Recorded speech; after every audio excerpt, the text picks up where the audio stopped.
Bismillahirrahmanirrahim. Assalamualaikum warahmatullahi wabarakatuh.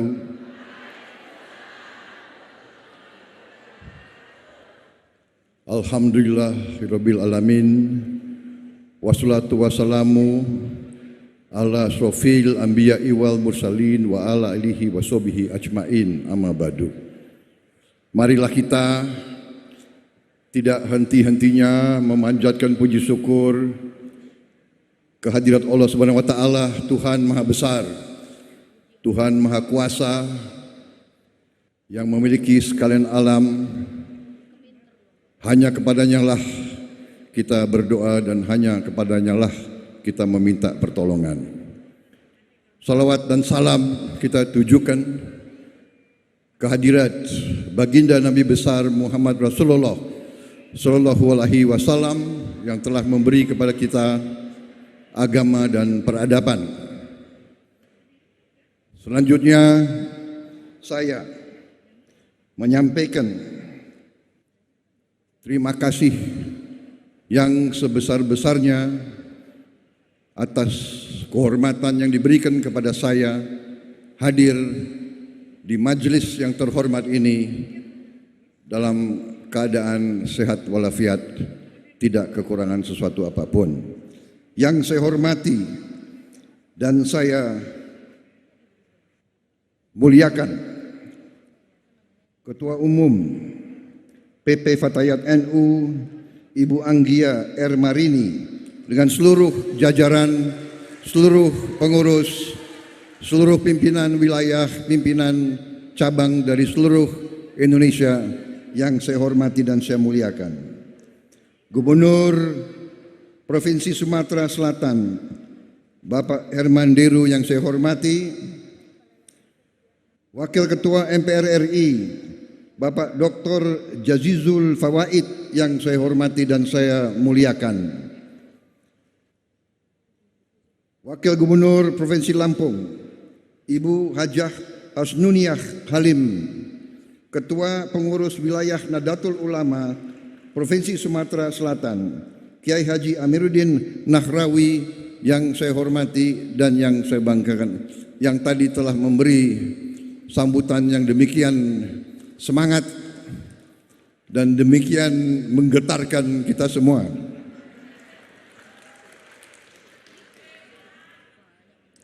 Para pimpinan pengurus besar Nahdlatul Ulama dari seluruh Indonesia yang hadir, Ketua Badan Amil Zakat Nasional RI Profesor Dr. Nur Ahmad yang saya hormati dan saya muliakan,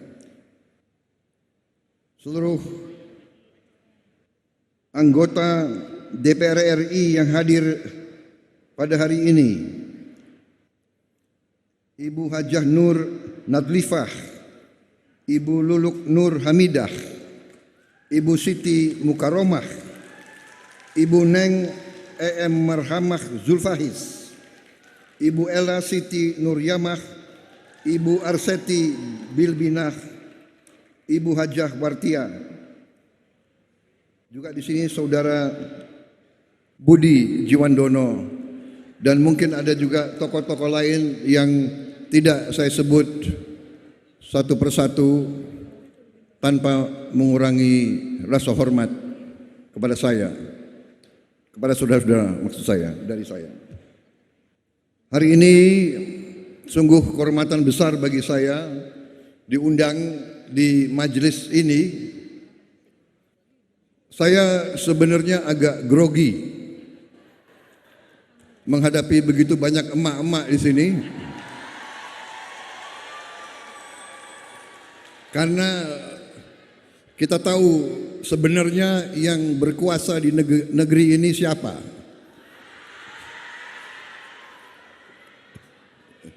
Yang berkuasa itu emak-emak. Saya dulu prajurit, saya tentara. Di tentara kalau pangkat kita kapten, istrinya itu mayor. Kalau jenderal bintang 2, istri itu jenderalnya bintang 3. Karena saya grogi, saya mengundang beberapa jenderal-jenderal senior purnawirawan untuk mengawal saya di sini. Hadir bersama saya Marsikal TNI Angkatan Udara Purnawirawan Imam Sufaat,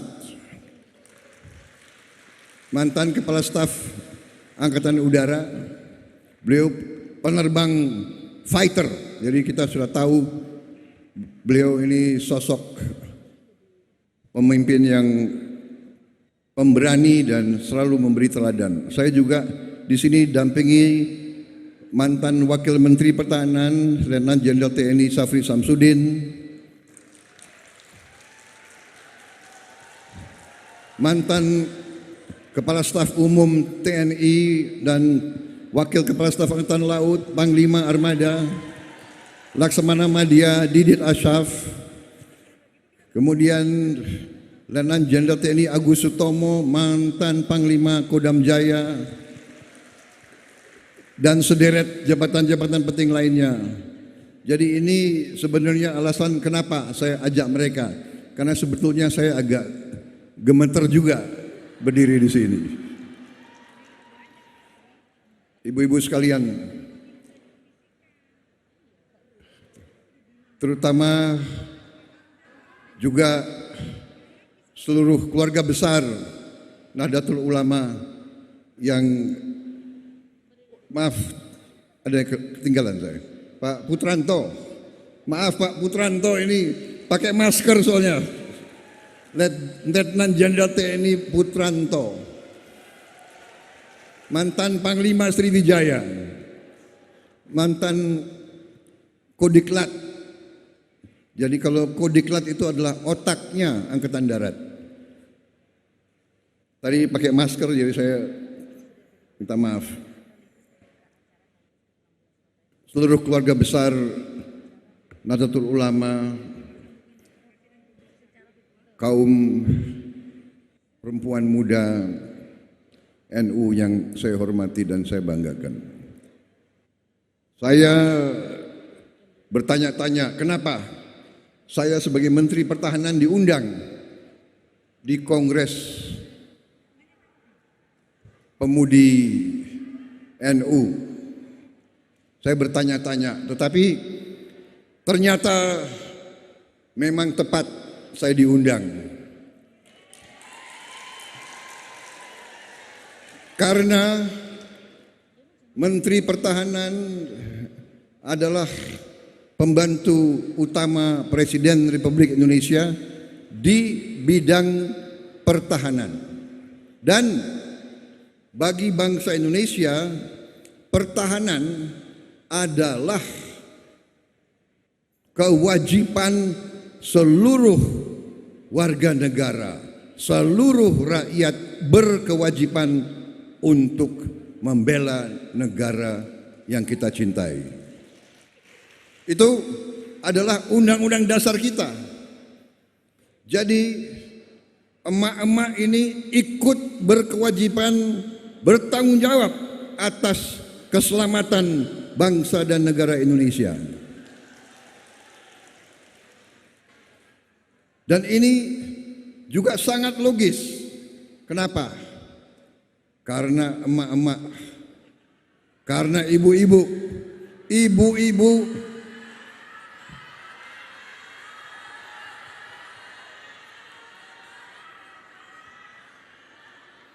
karena ibu-ibu sebagai ini kok kenapa? Oh, para sahabat. Maksud saya, kalau sahabat kan fatayat, kaum ibu-ibu seluruh Indonesia maksud saya itu. Ya, kaum perempuan adalah yang melahirkan generasi penerus. Kaum ibu melahirkan dan mendidik dan membesarkan generasi-generasi penerus kita. Kalau kaum ibu-ibu, kaum perempuan Indonesia lemah, berarti anak-anak yang dilahirkan akan lemah. Berarti generasi penerus kita akan lemah. Berarti bangsa kita akan lemah. Dan kita mengerti di dunia sekarang ini, bangsa yang lemah adalah bangsa yang akan dijajah oleh bangsa lain. Bangsa yang lemah adalah bangsa yang akan diinjek-injek oleh bangsa lain. Bangsa yang lemah adalah bangsa yang kekayaannya akan dicuri oleh bangsa-bangsa lain. Hadirin sekalian yang saya hormati dan saya banggakan, hal ini akhirnya yang membuat saya, mungkin ini saya diundang di majelis terhormat ini. Saya diundang untuk sedikit memberi beberapa pesan. Yang pertama tentunya adalah bahwa kita semua bertanggung jawab atas keselamatan masa depan kita. Itu adalah amanat undang-undang dasar kita. Dalam proklamasi, saya ulangi, dalam pembukaan undang-undang dasar 1945 tertera tujuan nasional kita. Di situ dengan tegas tujuan nasional kita yang pertama adalah melindungi segenap tumpah darah bangsa Indonesia. Melindungi itu adalah tujuan nasional yang pertama. Baru memajukan kesejahteraan umum, kemudian mencerdaskan kehidupan bangsa, dan terakhir menjaga ketertiban dunia dan perdamaian. Hadirin yang saya hormati, apa arti ini? Arti ini, pendiri bangsa Indonesia sudah meyakini bahwa negara tujuan utamanya adalah melindungi segenap tumpah darah. Kalau kita tidak bisa melindungi segala tumpah darah kita, termasuk wilayah kita, termasuk kekayaan kita, bagaimana bisa bangsa kita menjadi bangsa yang sejahtera? Ratusan tahun kepulauan kita, Nusantara kita, ratusan tahun didatangi oleh bangsa-bangsa asing. Ratusan tahun mereka datang dan mereka mengambil kekayaan kita. Kenapa? Karena pada saat itu kita lemah. Pada saat itu kita bisa ditaklukkan oleh mereka. Kenapa? Mungkin bukan karena fisik, bukan karena kita kalah teknologi atau kalah pendidikan, tapi mungkin karena pemimpin-pemimpin kita tidak bisa bersatu. Hadirin majelis yang saya hormati, kita bangsa Indonesia hari ini patut bersyukur. Kita baru saja keluar dari 2 tahun bencana pandemi COVID-19 yang begitu dahsyat, yang begitu mempengaruhi kehidupan seluruh dunia. Dan kita belum sepenuhnya selamat. Kita masih menghadapi ancaman tersebut. Tetapi alhamdulillah, di antara hampir 200 negara, bangsa kita Indonesia dinilai mungkin 5 atau 6 negara yang penanganan COVID-nya terbaik di dunia. Kita sering dianggap remeh oleh bangsa lain, sering dipandang sebelah mata, sering kita tidak dianggap. Karena kita ini memang bangsa kita ini terlalu baik menurut saya. Sifat bangsa Indonesia itu bangsa yang baik. Karena terlalu ramah, kalau terlalu sering mengalah, kita sering tidak dianggap oleh bangsa. Bahkan oleh tetangga-tetangga kita sering diejek. Kita sering ditertawakan. Kita dibilang, oh bangsa Indonesia bangsa yang kaya sumber alam. Tapi mereka tidak mampu menjaga dan mengelola sumber alam mereka. Tetapi ternyata dari hampir 200 negara, penanganan kita dinilai salah satu, kalau tidak salah 5 negara yang terbaik di dunia saat ini. Bahkan negara-negara yang begitu hebat, begitu kaya, seperti Amerika Serikat, seperti Eropa Barat,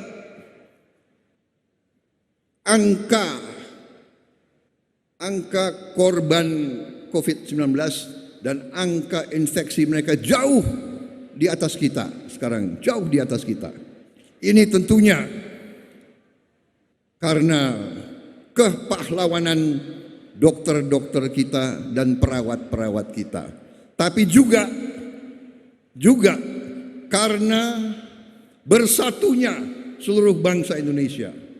Karena bersatunya rakyat dengan pemimpin-pemimpinnya. Dan karena pemimpin-pemimpin kita bisa rukun, bisa bekerja sama, dan bisa menghasilkan stabilitas dan perdamaian. Majelis yang terhormat, marilah kita lihat televisi tiap hari. Apa yang terjadi di dunia kita akibat COVID dan akibat perang Ukraina Rusia yang tidak diduga-duga, ternyata dampaknya luar biasa kepada dunia. Harga BBM menjulang tinggi. Harga pangan diperkirakan akan naik dengan drastis. Kita bersyukur dan kita patut bersyukur Indonesia seperti sekarang ini. Kita lihat apa yang terjadi di Sri Lanka. Kita lihat apa yang terjadi di belahan bumi lain. Apa yang terjadi di Pakistan. Ada negara-negara yang total diambang bangkrut. Kita bisa bayangkan kalau tidak ada BBM di negara kita, tidak ada lampu, tidak ada listrik, tidak ada angkutan yang jalan. Bagaimana roda ekonomi? Bagaimana kita cari penghasilan? Bagaimana rumah sakit kita bisa berjalan? Jadi sungguh-sungguh pantas untuk kita bersyukur. Dan untuk itu kita juga bersyukur bahwa bangsa Indonesia saat ini diberi karunia yang begitu besar oleh Yang Maha Kuasa. Tapi juga kita bersyukur pemimpin-pemimpin kita, elit politik kita punya suatu kearifan, punya suatu kebijaksanaan sehingga kita bisa menghasilkan kerukunan, perdamaian, dan stabilitas. Tidak mungkin suatu negara bisa menghadapi kesulitan kalau pemimpin-pemimpinnya tidak kompak, kalau pemimpin-pemimpinnya tidak rukun, kalau pemimpin-pemimpinnya tidak bisa kerjasama. Ini perlu kita ingat dengan baik. Lihat contoh negara-negara lain. Karena pemimpin-pemimpinnya ribut terus, terjadi kehancuran ekonomi, Karena tidak ada stabilitas, tidak mungkin ada ketenangan. Kalau tidak ada ketenangan, tidak mungkin ekonomi berjalan dengan baik.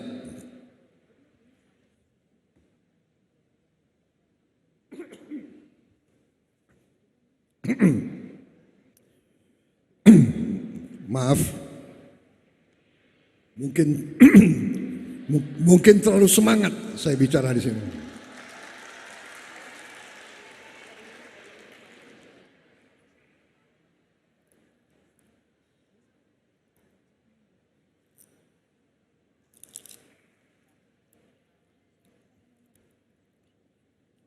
Tadi sudah ada contoh, jadi saya minta izin minum berdiri. Sudah diizinkan oleh Pak Kiai.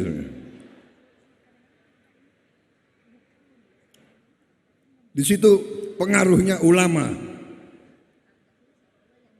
Kalau ulama memberi contoh, ya kita ikut saja gitu.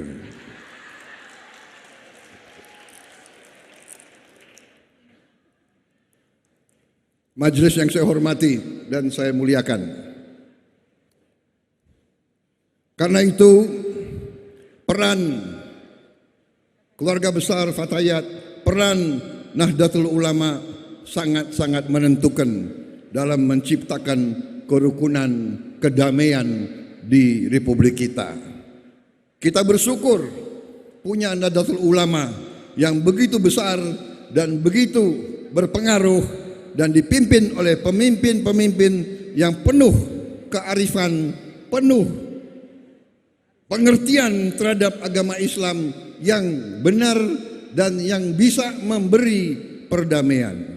Kita bersyukur Nahdlatul Ulama kita yakini adalah pilar stabilitas di Republik Indonesia ini. Saya merasa dekat dengan para ulama dari dulu. Kenapa? Karena saya dulu prajurit. Para prajurit pasti dekat sama kiai. Pasti. Kenapa? Apalagi kalau prajurit itu mau dikirim ke daerah perang. Kalau prajurit mau menghadapi perang, yang pertama dia cari kiai. Saya dari dulu mengalami, tanya semua yang di sini, yang mantan tentara ya. Jadi dari sejak muda, begitu kita dapat berita akan berangkat ke daerah operasi, pasti tiap prajurit menghadap komandan minta izin. Mau kemana kamu? Siap. Saya izin Pak. Berapa hari? 3 hari. Ada apa? Saya mau menghadap kiai saya. Rata-rata. Dan yang agama lain juga begitu. Menghadap pendetanya. Jadi para prajurit pasti dekat sama ulama. Karena apa? Karena kita siap mati waktu itu. Orang kalau menghadap maut minta diberi pelajaran oleh para kiai. Maklum juga banyak anak-anak muda, ya mungkin agamanya kurang lancar dan sebagainya ya. Kita minta doa. Kita minta macam-macam lah. Ada juga yang dimandiin oleh kiai dan sebagainya ya. Ini mempertebal keyakinan kita dan ini membuat kita siap menghadapi maut. Ini mengajarkan kita bahwa kita kalau berada di jalan yang benar, kalau kita berkorban demi yang besar, kita berkorban di atas jalan yang diridhoi oleh Allah Subhanahu wa taala, bahwa kita tidak perlu ragu-ragu dan tidak perlu khawatir. Pasti kita diterima oleh Yang Maha Kuasa dengan sebaik-baiknya. Karena itulah kita dekat sama ulama. Dan karena itulah juga kita bersyukur bahwa keluarga besar Nahdlatul Ulama berkali-kali di saat kritis negara selalu menjadi faktor penenang, faktor penyelamat dan faktor yang akan menjamin perdamaian dan kerukunan antara seluruh bangsa Indonesia. Karena itu, saya ucapkan selamat kepada Fatayat, selamat berkongres para sahabat Fatayat.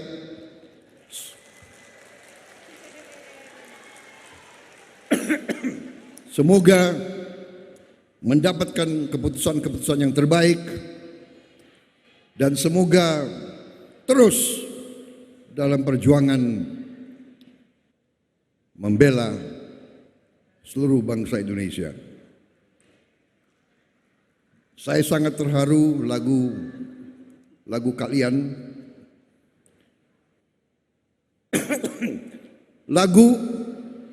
lagu sebuah organisasi menggambarkan nilai-nilai organisasi itu. Dan di sini Fatayat komit kepada agama, tapi tidak malu-malu dan tidak ragu-ragu menyatakan berasas Pancasila. Karena itu kita bersyukur, saya bersyukur kita punya Nahdlatul Ulama bersama organisasi-organisasi Islam dan agama lain yang besar, Muhammadiyah dan lain-lain juga berjasa kepada bangsa Indonesia. Tapi saya sangat hormat sama kaum keluarga besar Nahdlatul Ulama.